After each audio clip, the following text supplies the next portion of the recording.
make it. Be perfect by getting the victory over peanut butter. I really like that. Number one, because I don't like peanut butter. And number two, because it's humanly possible. But loving all of my enemies all the time. Lord, I'm having a hard enough time with my life. That woman has some real problems. I gotta love all of my enemies all the time? Is that what perfection is all about? I'll tell you what, Lord, I'll make a deal with you. I promise you that I will love all the Mongolians. All the people in Mongolia. All the time. Because I want you folks to know right now, I have no problems loving Mongolians. Of course, I don't know any. And I don't have to live with them. That makes it a whole lot easier. So I'm just going to get it over there. But, you know, it really does make it easier. But really, where the road hits the rubber is these strange people you have to live with. Maybe, love your enemy and pray for those who despitefully use you. That is humanly impossible. Number one, God has to give us transforming grace.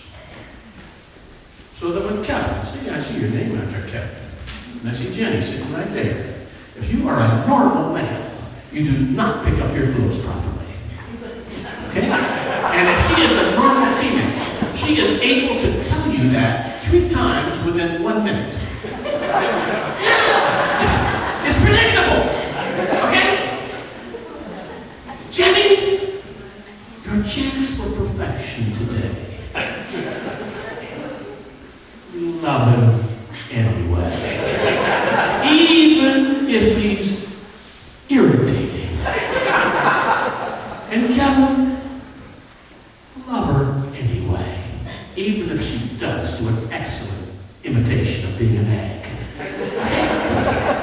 Love, Christian perfection does not start in Mongolia.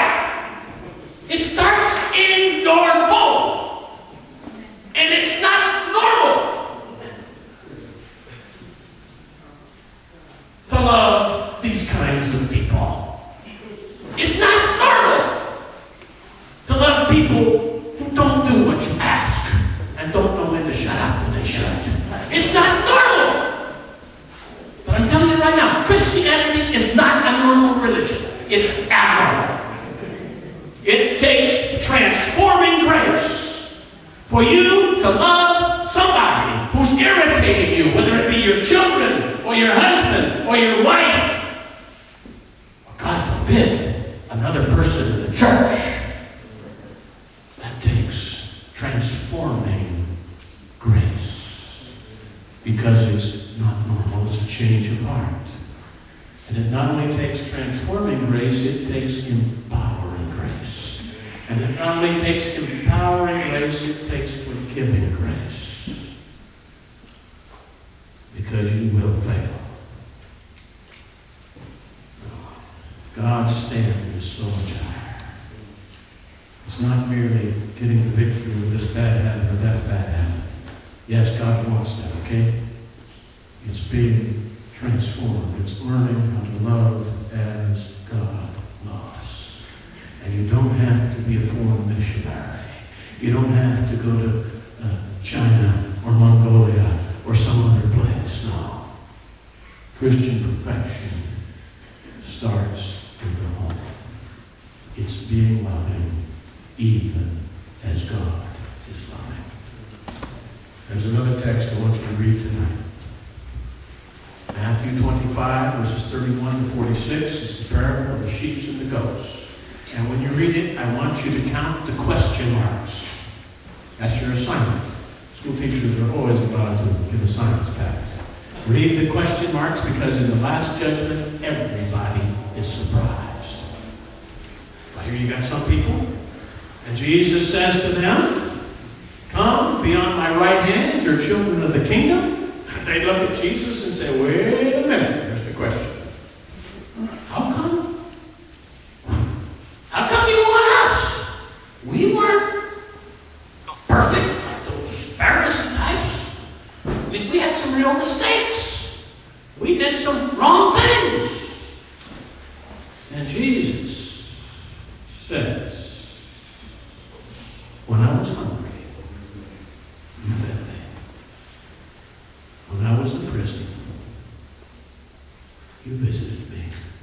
you've got the one thing that really counts.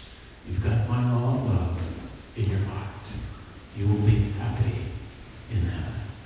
And then you've got all those other ones over there. They're jumping around and they say, hey, wait a minute now. You have to save us. You owe it to us. Don't you know that we kept the Sabbath 1,520 rules? We were absolute fanatics. We did it perfectly. And we paid tithe on every 10th leaf off our mint plant. That is serious tithing. And we never got within 50 feet of a pork chop. No. We were good people. You owe it to us. And Jesus looks out and says, you know, when I was sick, you didn't care. When I was in prison, you never visited me. And they looked at him and said, Lord, if we thought it was you, we would have been right down there. You say, you missed the point. You don't have the one thing that counts. You don't have my love in your heart. You wouldn't even be happy in heaven. Now, God has a message. He wants to transform us from the inside out. That doesn't mean he doesn't want the outside transformed. But he wants the inside transformed first. The problem is, you can get the outside transformed and still look like a sepulcher full of dead man's bones. Now, Christianity is an abnormal religion. It's a religion of grace. Transforming grace, empowering grace, and forgiving grace. Now, my favorite text. John 13:35. By this shall all men know that you're my disciples because you keep the Sabbath. You know that text. It's good to have this text. By this shall all men know that you're my disciples because you pay tithe. By this shall all men know that you're my disciples because you eat the right thing. I was in Ohio, and that was the translation I used. My personal translation. And I had a young convert, young man, probably about 22 years up. He ran up to me, he said, Brother Knight, where is that text? He says, I